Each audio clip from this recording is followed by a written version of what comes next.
opened the door, flames hit me, knocked me back in the house. Now at 6, a man had to think fast when he woke up to find his house on fire. He tells us how he made a dramatic escape. And we've seen these long lines for COVID testing through the holidays, but going to a major site might be your only option, or rather might not be. How local businesses are now stepping in to help. And the state is auditing the votes you cast in the 2020 general election to find out how many ballots from Harris County have now come under suspicion. But we want to begin with the dramatic change coming to the weather. The end of 2021 and the beginning of 2022 are going to look very different. Our chief meteorologist, Travis Herzog, joins us now with the first look at your forecast. Travis? Gina, we're going to pack all 4 seasons into about 24 hours starting tomorrow morning. The Arctic front is on the move, and behind that, sub-zero temperatures are almost into Nebraska. The good news for us is that there's no snowpack really in the plains, and so this air will continue warming up on its way to Texas. So instead of being below zero, it gets to just a little bit below freezing by the time it reaches southeast Texas. There's also a weather system out west that will merge with the front tomorrow. That will accelerate the front's progression southward tomorrow night, meaning very gusty winds are on the way for Sunday morning. But as we ring in the new year, it will be the warmest midnight temperature recorded on January 1st in Houston's recorded history at 75 degrees. Just incredible to see that kind of warmth to kick off the new year. Here's a look at our future track tempcast for tomorrow morning. The Arctic front is already into the Panhandle. We will be on the very mild side of this one. Into the afternoon, we are into the 80s, 90s in South Texas with 20s and teens in the Panhandle. The core of the cold air reaches us early on Sunday morning, and by sunrise, those temperatures are flirting with the freezing mark here in southeast Texas, right on into the city of Houston. A freeze watch is now in effect for just about everyone except right along the barrier islands and the peninsulas. We are expecting our first light freeze of the season, and we'll get you fully prepared for it coming up in your full forecast. All right, Travis, thank you. Well, as Travis just explained, we aren't going to see anything like the winter storm that we got in February, but still you're going to want to protect your home from freezing temperatures. That means wrapping any exposed piping, whether it's made of plastic, copper, or any other material. And don't forget to shut off the valve and drain water from your irrigation system. This is in the on position. You want to turn it off. Take a flat-bladed screwdriver, open up these little valves, and you'll hear a distinct popping sound and some water running out. What's happening here is draining off the water that's inside this poppet assembly. So there's no way it can freeze.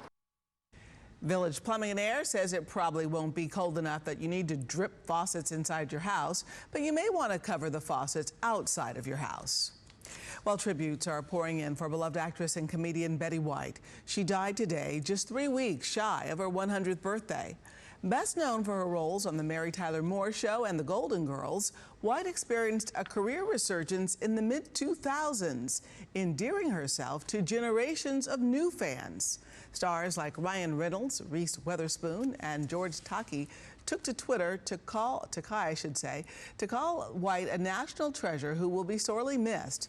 We're going to have more on White's incredible 75-year career coming up for you at 6:30.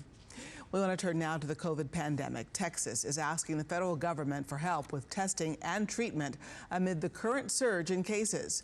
Governor Greg Abbott released a statement explaining the state has specifically requested FEMA testing sites in Harris and 5 other counties based on positivity rates and hospitalizations.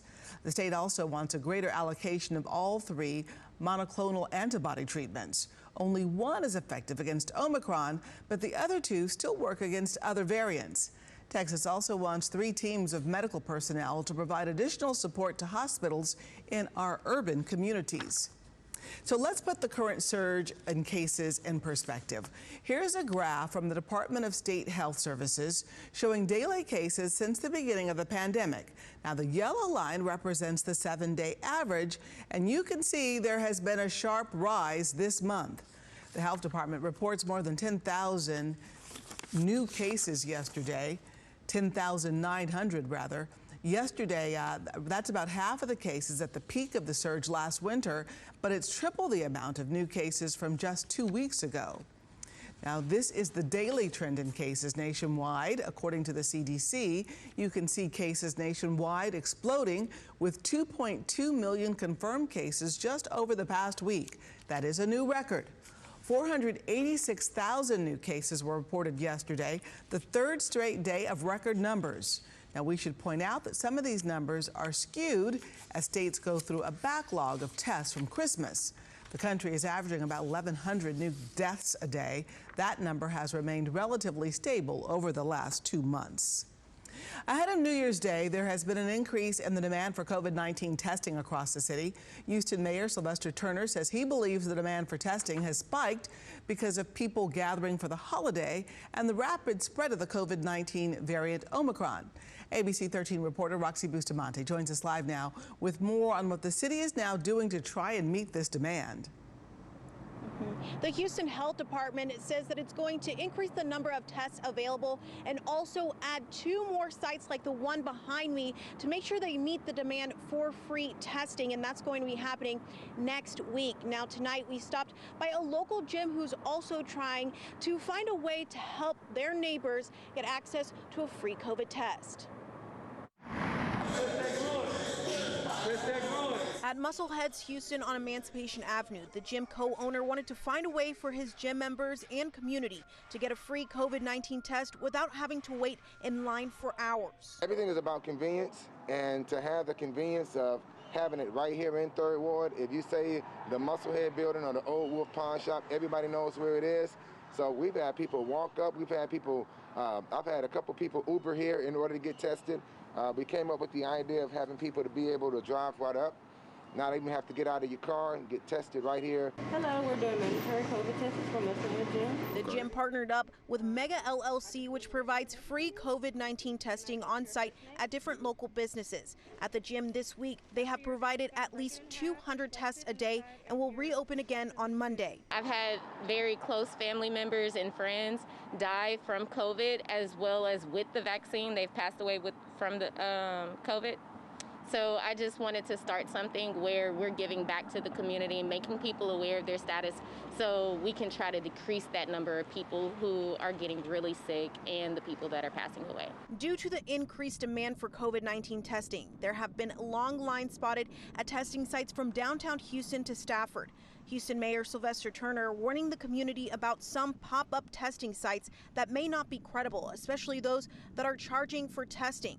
Turner explains the criteria its partners must meet in order to open up a Houston Health Department testing site.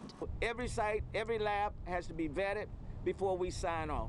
If it's legit, if they can provide the services and they're credible, then we're more than happy. And then if you're willing to do it and you're offering free testing services, that's also an added component. But if you're trying to charge or asking people for their credit cards, asking for cash, that's a no-no for us.